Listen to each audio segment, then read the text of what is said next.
بسم الله الرحمن الرحيم وبه نستعين وهو خير الناصر والمعين والصلاة والسلام على محمد وآله الطيبين الطاهرين المعصومين أما بعد قال الله تعالى في كتابه المجيد أعوذ بالله من الشيطان الرجيم بسم الله الرحمن الرحيم إن الله لا يغير ما بقوم حتى يغيروا ما بأنفسهم. سب سے پہلے میں اپنے نہایت ہی گران قدر مہمان جناب GOC صاحب، کمشنر صاحب، DIG صاحب اور جو باہر سے جرگہ تشریف فرما ہیں، ان کا دل کے عطا گہرائیوں سے شکر گزار ہوں کہ آپ تشریف لائیں. اور اسی طرح ہمارے یہاں کی جو انتظامیہ ہیں، بریگیڈیئر صاحب اور DC صاحب، DPO صاحب، کرنل خالد صاحب، جتنے بھی ہمارے یہاں کی انتظامیہ ہیں، ان کا بھی شکر گزار ہیں کہ آج اس محفل میں تشریف فرما ہیں. پرچنار الحمدللہ اللہ کے بے شمار نعمتوں سے مالا مال ہے، لیکن میرے خیال میں 6 دہائیوں سے بلکہ 7 دہائیوں سے یہاں پہ اللہ کے ہزارہان نعمتوں میں بھی ہم نے اس سکون کی زندگی نہیں گزاری جو ایک شہری کا ابتدائی حق ہے. بدقسمتی سے میں یہاں کے حالات یا پورے پاکستان کے حالات کی طرف اگر اشارہ کروں تو ایک لعنت اور ایک آواز 80 کی دہائی میں پاکستان کی سرزمین پر بلند ہو گئی، جس میں الجہاد اور کفر کا فتویٰ لگا مسلمان کا مسلمان پر، جس نے پاکستان کی اقتصاد کو بھی تباہ کیا، جس نے پاکستان کے امن کو بھی تباہ کیا، جس نے پاکستان کے 300 ڈاکٹر اور 100 انجینئروں کا خون بہایا اس نعرے نے.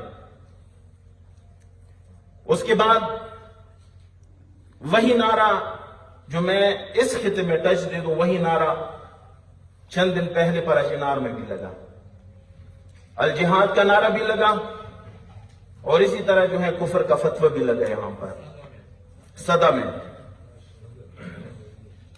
شیعوں کو کافر کہا گیا اور شیعوں کے خلاف الجہاد کا نعرہ لگا.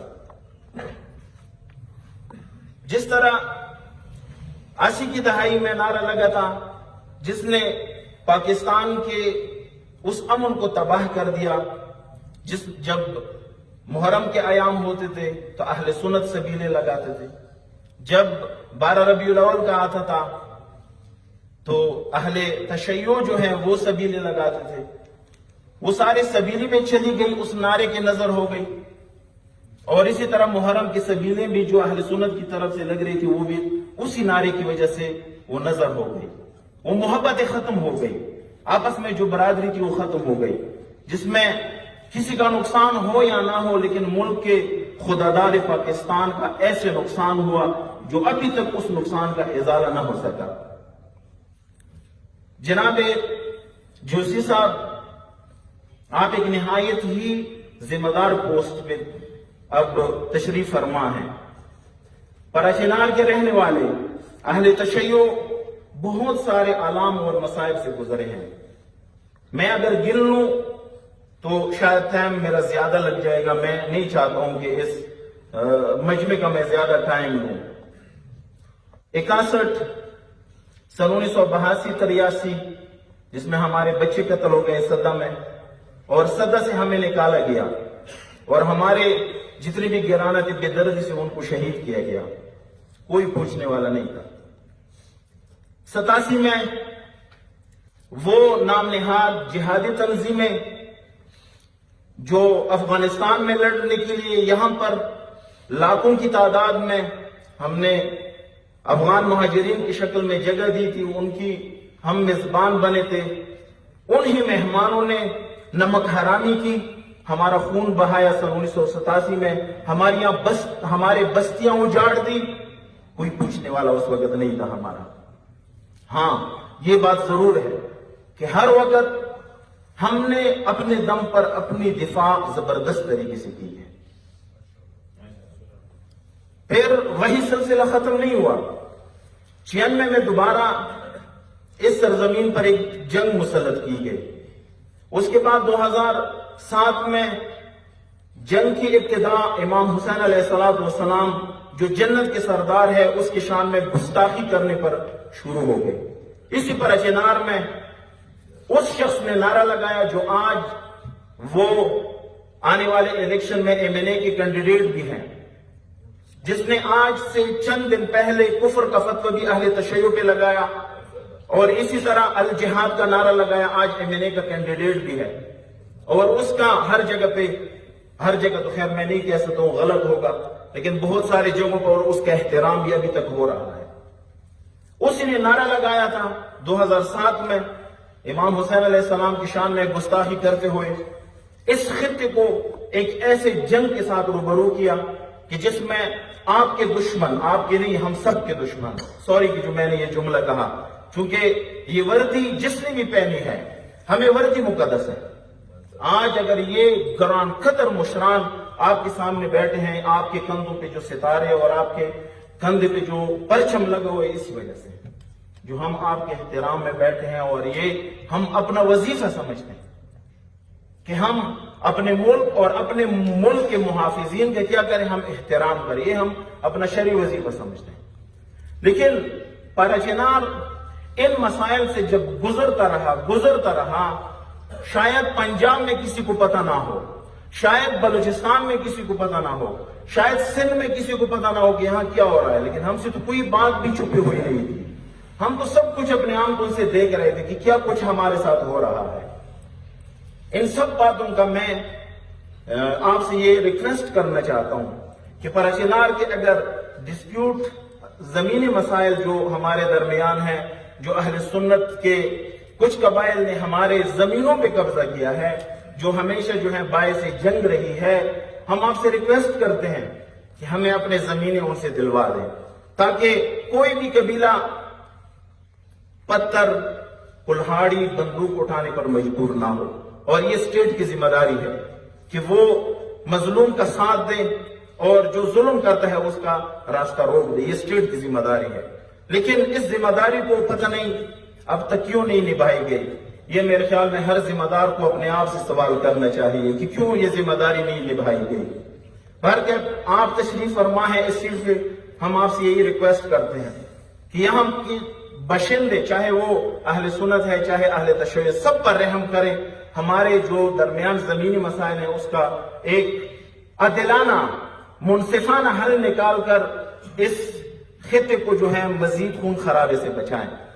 اور اس کے علاوہ امن، میں ایک امن کی تھوڑی سی وضاحت کروں. اگر کوئی امن کی تعریف یہ کرتا ہے کہ پراچینار میں اگر فائر نہیں ہے تو امن ہے، نہیں، میں اسی کو امن نہیں کہتا ہوں. پراچینار میں فائر بھی نہ ہو لیکن زمینوں پر قبضے بھی نہ ہو. پراچینار میں کبھی امن قائم ہی نہیں ہوا. ٹھیک ہے فائر نہیں ہے، لیکن آج بھی آپ جائیں، آج بھی بالیچکھیل کے سرزمین پر قبضے پہ قبضہ ہو رہا ہے، کوئی روکنے والا نہیں ہے. میں اس کو کبھی امن نہیں کہوں گا. یہ ابھی بھی ان کی سرکشی ہے، لیکن یہ اہل تشیع جو ملک سے محبت کرتے ہیں اور ملک سے محبت اپنا شرعی وظیفہ سمجھتے ہیں، ہم اگر حکومت کا دروازہ کھٹکھٹاتے ہیں لیکن کبھی بھی کسی نے اب تک ایک گھر بھی نہیں روکا. اسکول کی منظوری بھی دی ہے، روڈ بھی بنا رہے ہیں اور ان کو ٹیوب ویل بھی دے رہے ہیں ہماری زمینوں میں. میں اس لیے آپ کے سامنے یہ باتیں رکھتا ہوں تاکہ ان چیزوں کا ایک حل نکلے. بس دو مسئلے ہو گئے، میں آخر میں خلاصہ کرتا ہوں. ایک ہمارے زمینی مسائل ہے، اس کا اگر حل نہیں ہے، ان کے قبضے ہیں، ہاں جہاں پہ ہمارا قبضہ ہو، جہاں پہ ہمارے ہاتھ میں کوئی ان کی زمین ہے، آپ جو ہے اس کے ذمہ دار ہے کہ اگر ہم رکاوٹ بنے، ہم ظلم کریں، آپ ہمارا راستہ بھی روکیں، ہم سے بھی ان زبردستی دلوا دیں ان کو. درحالی کہ ہمارے مشران نے، خصوصاً ہمارے سیکرٹری صاحب جو ہمارے پوری قوم کے آج وہ جو ہیں وہ رہنمائی کر رہے ہیں، لیڈنگ کر رہے ہیں، اس نے ہمیشہ کہا ہے کہ آئیں اہل سنت کی جہاں پر حق ہو ہم سے لے لیں، ہم دے دیتے ہیں بغیر کسی عدالت کے، ہم دے دیتے ہیں. لیکن ان سے بھی ہماری یہی ریکویسٹ ہے کہ ہماری جتنی بھی زمینیں ہیں وہ ہمیں دلوا دیں. اگر ہمیں زمینیں نہیں ملتی، کوئی ہمیں اگر امن کا خواب دکھائے وہ کوئی امن نہیں ہوگا. کوئی بھی زمین کسی کو نہیں چھوڑتا اور نہ ہم چھوڑنے والے ہیں زمین اپنی. آج نہیں کل، کل نہیں پرسوں، پرسوں نہیں ترسوں، جس قیمت پہ بھی کیوں نہ ہو ہم اپنے زمینیں واپس لیں گے. اور اس کے ساتھ ساتھ ایک زمینوں کا مسئلہ ہے اور ایک الجہاد اور کفر کے فتووں کا مسئلہ ہے. دیکھیں یہ مسئلے میں نے پچھلی دفعہ جب یہ نعرے لگے صدا میں شیعوں کے خلاف، بریگیڈیئر صاحب تشریف فرما تھے، کمانڈنٹ صاحب تشریف فرما تھے، میں نے ان سے ایک ریکویسٹ کی تھی کہ اگر اسی نعرے میں اس ملک کا کوئی فائدہ ہو تو ہمیں بتا دیں، ہم اسی پہ بھی صبر کریں. اگر اسی نعرے میں، چونکہ مجھے پتا ہے کہ جو ذمہ دار ہوتے ہیں، جو حکومت کے جو ہیں عہدے داران ہوتے ہیں، وہ نہ شیعہ ہوتا ہے نہ سنی ہوتا ہے، وہ سب کا ہوتا ہے. میں نے ان سے کہا ہے کہ شیعہ سنی کا مسئلہ درمیان سے نکالیں. اگر اسی نعرے میں ملک کا کوئی فائدہ ہو ہمیں سمجھا دیں، ہم اسی نعرے بھی صبر کریں گے. لیکن خدا کی قسم یہی نعرہ ہے جس نے ملک کو لرزایا ہے. ہم ریکویسٹ کرتے ہیں کہ اس ملک کو بچانے کی خاطر ان نعروں پہ جو ہیں دھیان دے. جو بھی نعرہ لگاتا ہے وہ اس ملک کا سب سے بڑا دشمن ہے، وہ اس ملک کا سب سے بڑا غدار ہے اور وہ چاہتا ہے کہ اس ملک میں انتشار ہو. اس ملک کو کس نے تباہ کیا؟ ہمارے انتشار نے.